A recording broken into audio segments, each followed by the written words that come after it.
Well, I'm retiring because I've done 42 years of very, very busy policing, and it just seems to be time to step aside and let someone else come through.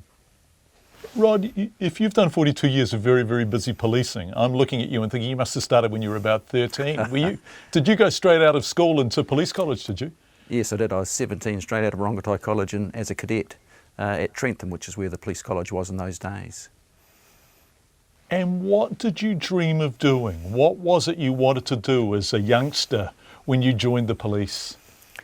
Oh, when I first joined, I simply wanted to be a police constable, but then as the training went on, when I was a cadet, I aspired to be a detective because I saw lots of detectives at their training courses out there. And then as my early career went on, I aspired to be a detective sergeant once I became a detective. And then I wanted to run major inquiries, especially homicide inquiries. Apart from that, that was actually about the limit of my desire, and of course I got to do all of those things, and I've gone on in different positions since then. What was it about homicide inquiries that appealed to you? That's not the right word, but what was it that made you want to run them? Well, because I suppose they're the most important crime that we deal with. The taking of a life is still the biggest crime, and they often involved very big teams, and they could be very detailed and not instantly solved in many cases. So it just appealed to my desire to investigate. I loved investigations. I loved being on the hunt and tracking down evidence. So that was the ultimate. You talked about not instantly being solved. Of course, Theresa Cormack is the incredible example of that, where the crime occurred in 1987, and when was Jules Meekes found guilty of her murder? Well, 19 or 20 years later, I think it was. Yeah. But it was very satisfying because we did an awful lot of work. It was a big team, and we went for a long time. I know I personally lived away from home out of a suitcase for 3 months, but we had secured the vital evidence way back then. It's not until science developed DNA techniques to identify them that we actually were able to arrest them. Did you know at the time you were securing the vital evidence? Obviously you knew you were securing evidence, but did you know that one day this would lead to the conviction of the man who killed her? Well, we certainly hoped so, because of course you can imagine on an investigation like that there was a huge number of nominated people of interest, suspects. Yeah. We used to call them people of interest now, but and we collected samples from quite a wide range of those who we weren't able to eliminate entirely from the investigation. So we hoped always that might identify the offender in due course. I reckon everyone listening to this interview, when they hear Theresa Cormack's name and hear you talking about her, remembers that photo that the police used over and over and over, which looked like a formal school shot, really. Yeah. And it must be so hard to deal with a little girl dying in those circumstances, and with her family, who were, of course, heartbroken beyond description. How do you cope with that? Well, it's very difficult. I think you simply have to be as professional as you can. You have to give the support that you can to the families. But when we're there as police officers, we've got a job to do and we have to stay focused. So getting too deeply involved in the emotion doesn't assist that. So we have to stay a little bit professionally aloof from that and simply push forward in the way that we normally would. Are there times in the middle of the night where you lie there thinking, what the hell am I involved in here? Where it is so dark that you struggle to overcome the feelings with your sense of professionalism? Yes, there have been. There have been times when I've reviewed, generally speaking, after the investigations have been finished, when I've looked back and reviewed what's happened. It can be very, very difficult sometimes, and I think about how dreadfully unfair it is that chance meant a particular child was victimised.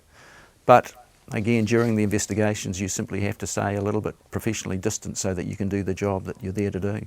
Because the business of getting a conviction relies to a great extent on dispassionate policing, right? Because you're going to put someone in court and the defence team are going to scrutinise, cross-examine, bat down all the evidence you put up. And your reputation was as a profoundly fastidious police officer, you never appeared to me to rush to judge. No, well, I think it's important in all investigations, but certainly in major serious crime investigations, that we must always be impartial, we must always be thorough, have real attention to detail, and make sure we go through and wring every fact dry before we pass on. If not, we could get all sorts of travesties of justice, and that's the last thing any of us want. That's a great phrase, wring every fact dry. How often in your policing did that mean that you would go down really frustrating cul-de-sacs before you realise, no, this isn't where we needed to go, this isn't going to provide us with the answer? Yeah, that's very often happened. In fact, in major investigations, homicides, for example, it's not uncommon to be going really quickly down a particular route of inquiry to find some new evidence and completely have to change tack. So, but that's the nature of it. You have to be thinking all the time, readjusting your direction on the facts that you know. When you started doing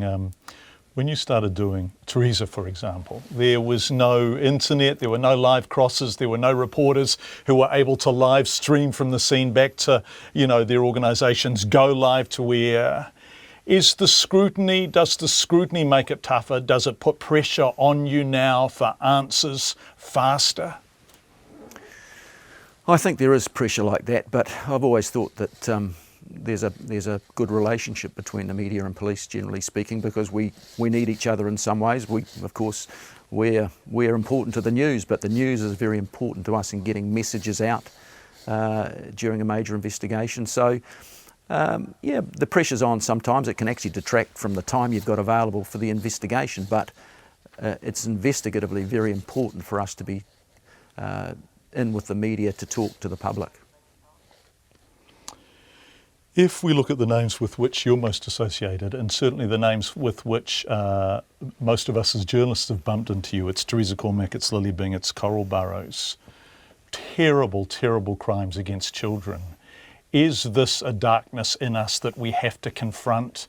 Does it speak to a larger problem in New Zealand, or do you see them as distinct and separate from what defines us as a country? Well, no, I don't think they're distinct and separate. I think there is certainly within families, within family violence, some dreadful things going on in New Zealand. Of course, these cases are a few that have been high profile for various reasons, but I could think of a good number more that I've investigated where children have been treated in the cruelest, dreadful ways. But they haven't become media events because they've been resolved quickly or for various different reasons. So we have to deal with that, and police now are trying to do that. We're trying to work a lot with our partners to improve our response to family violence, to identify those children who are at risk, and to try and put things in place to prevent children from being abused in this way. I mean, I think I've said before, John, and it is dreadful that these children are so often abused by those they love the most, and it's the most dreadful betrayal, really. Yeah, it is. If you were able to go back and speak to that little guy from Rongotai College entering the police force as a cadet, would you tell him to do it? Oh yeah, I'd tell him to go for it. I've had the most incredible career of 42 years. I've made the most incredible friends, lifelong friends. And a lot of that's been because the work we do is sometimes very difficult. It can be gruesome and it can be very hard and it can be very long hours. But when you do that, you find out who's made of the right stuff and quite quickly who's not. So I've formed some fantastic deep friendships through that. And I've been lucky to be part of some fantastic investigative teams, big and small, and policing teams in different places. It's just been a fabulous career.